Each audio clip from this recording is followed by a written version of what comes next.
এখন আমি দাঁড়িয়ে আছি বিজয়গঞ্জ বাজারে, ভাঙড় বিজয়গঞ্জ বাজারে। এই দোকানের চপটা আমি অনেকবার খেয়েছি, আমার তো খুব ভালো লাগে।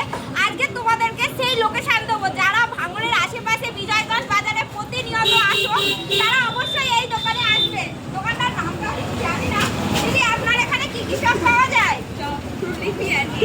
চপ, পুরুলি পেঁয়াজি। আমি চপটা পেঁয়াজিটা খেয়েছি, কিন্তু আমি পুরুলিটা কোনোদিন ট্রাই করিনি। ঠিক আছে, আজকে খাচ্ছি, খেয়ে তোমাদেরকে বলছি। এটা গোল চপ, সরি গাইস, আমারও একটু ভুল হয়ে গেছে। সেই লেভেলের দেখো, এতে কত কিছু দেওয়া আছে, জাস্ট বাদাম টাদাম দেওয়া আছে। দেখি খেয়ে, ও সেই লেভেলের স্বাদ, এর স্বাদের কোনো ভাগ হবে না। তোমাদেরকে একটাই রিকোয়েস্ট করবো, যারা বিজয়গঞ্জ বাজারে আসো বিকেল 4টে থেকে এই দিদির দোকানে চপটা পেয়ে যাবে। দিদির হাতের একদম অসাধারণ গরম গরম চপ যারা খেতে চাও